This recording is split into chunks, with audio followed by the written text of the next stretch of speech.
What's up YouTube community, BERNTH here, welcome back to another video lesson. This week our lesson topic is called shred licks for beginners. So this video serves as a great starting point if you're just getting into fast alternate picking, and those 3 licks I'll show you might sound basic at first, but you will be surprised with the amount of creative possibilities you get with them. So let's get started with the shredding right away.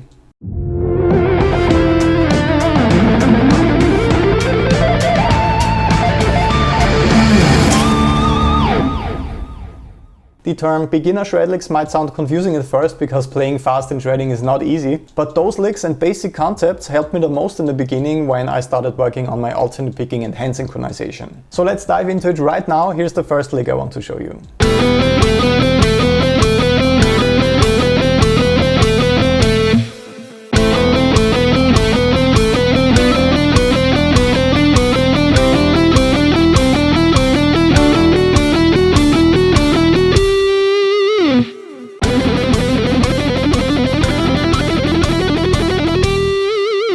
As always, you can find the tabs, guitar profiles and practice backing tracks in different tempos for each lick on my Patreon page, patreon.com/BERNTH. I upload these really helpful files for every single YouTube lesson that I publish, and I'm also in direct coaching contact with all of my patrons via email. So for the first lick we just work with one super basic concept, just 3 notes. Played in triplets, so A, B, C, A, B, C, 1, 2, 3, 1, 2, 3. And then we move this pattern through the scale. In our case, I chose the E minor or G major scale for all of this week's licks. So we take all notes of the very popular C major or A minor scale, but we need to raise F to F sharp. So it starts to sound much more interesting when I move this basic pattern through the scale on just one string.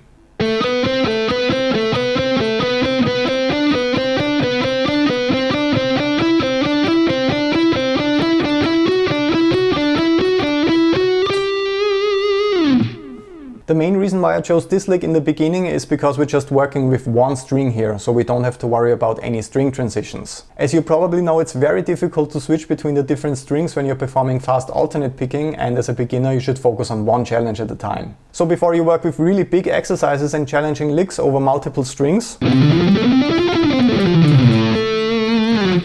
it's always a good idea to keep it simple and to just focus on one string and on perfect hand synchronization. So 2 quick things before we move on to the next lick. When you're done practicing the basic concept in one position and start moving it through the scale, you want to focus on getting rid of any transitioning noise. So you don't want it to sound like that.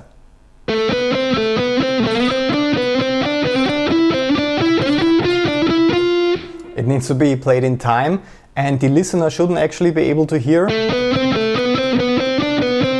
when you're switching to the next position within the scale. That will get much harder as soon as you speed it up, since you have to move between the different positions, but when you focus on that you will develop a great and super clean technique, and licks like that will sound even more impressive because of how accurately you can pull them off.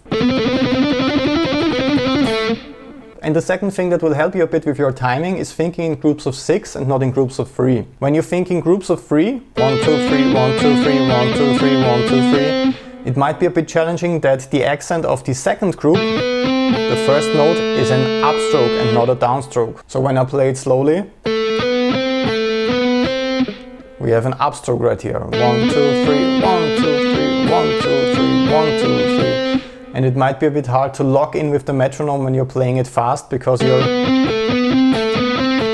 switching concerning the accents to downstroke, upstroke, downstroke, upstroke, and so on. So when you're playing fast, it might be hard to lock in with the click accurately, because you're probably used to having a downstroke on every pulse. So when you're thinking in groups of 6 and you're playing 16th note triplets, you get a downstroke on every quarter note. And that helps me with staying in time and not losing the pattern. It might end up sounding like that when I don't focus on playing to the click. I'm in time now, but now the picking strokes are not synchronized anymore with my left hand. So once again, the 2 main inputs: focus on clean transitions between every position, and focus on thinking in groups of 6 with your right hand to lock in with the click. Of course, you don't have to always accent the first note of every group, but in the beginning it will help you with staying in time. Let's move to the second lick now.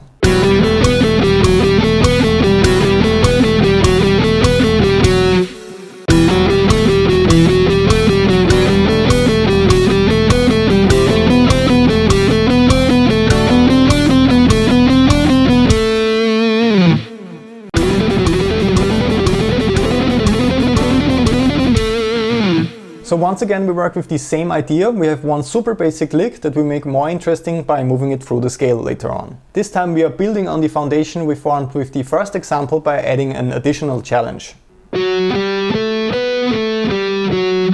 We start working with string transitions. So now we have 3 notes on the D string and 1 note on the G string, and then we go back to the D string. Once again we're still thinking in triplets, so 1, 2, 3, 1, 2, 3, 1, 2, 3, 1, 2, 3, or 1, 2, 3, 4, 5, 6, 1, 2, 3, 4, 5, 6, and so on. This is a super powerful building block that I'm using often for licks like that.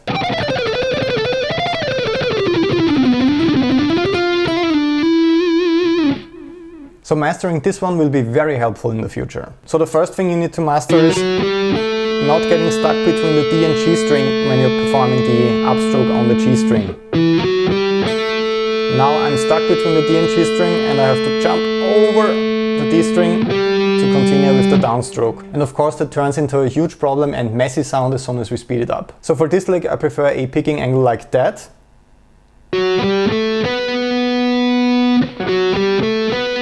So the pick can escape from the strings, so to say, after I perform the upstroke on the G string. If I choose an angle like that, I'm stuck right now between the strings and I have to jump over the string to perform the downstroke. In contrast to that, with this angle, it feels pretty natural to be in the right position for the downstroke on the D string after the upstroke on the G string. As soon as you get a feeling for that, you can start moving this pattern through the scale like I did it in the practical example.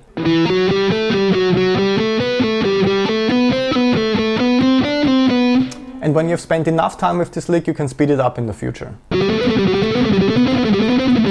And then you can also turn it around. But for now, let's get to the third and final example.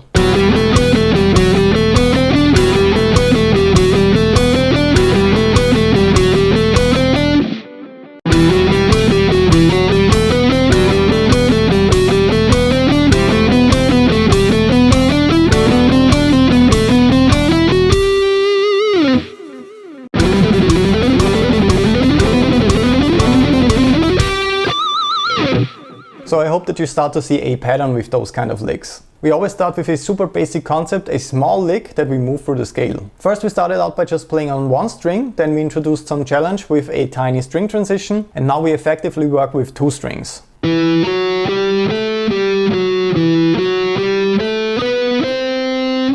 That is the entire idea here. And then I move it through the scale.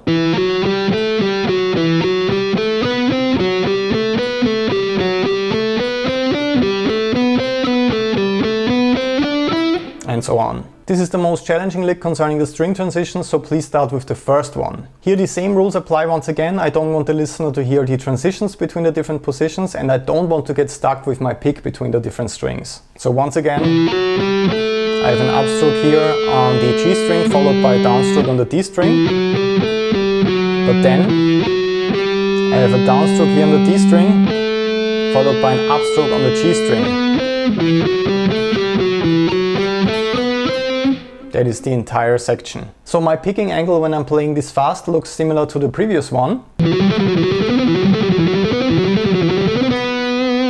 And I focus on making every single note audible and in time. So obviously hand synchronization is pretty much the most important topic right here. If you still struggle with that, please check out the video I posted a couple of weeks ago. So that's pretty much it for this lesson video. I think that those 3 licks serve as a great introduction to faster shred guitar playing. Please remember to start out slow and always work to a metronome with these licks. Remember that the fast takes that I played for you took many years of work on alternate picking, hand synchronization and many other topics, and by taking it slow and valuing accuracy and tightness over speed at the beginning, you will make the best results. Of course, you have to push your tempo later on to get a feeling for the fast picking, and for that I recommend short bursts of fast alternate picking mixed with slower note values that you can actually pull off already. If you want to make the most progress and get the full lesson experience, head over to my Patreon page right now and download all the files for this lesson. As I said, I uploaded the tabs, guitar profiles and also practice backing tracks in different tempos for each lick. Alternate picking is a very frustrating topic for a lot of my patrons, and they send me quite a lot of video files from their practicing routines. That way I can take some extra time to give detailed feedback on how to improve faster. In the end, make sure to subscribe to join this community today, leave a like if you learned something new or if you just enjoyed watching, and a comment in case you have any questions that I could answer for you. I hope you enjoyed this one. I will see you in the next lesson next week. All the best until then and have fun practicing.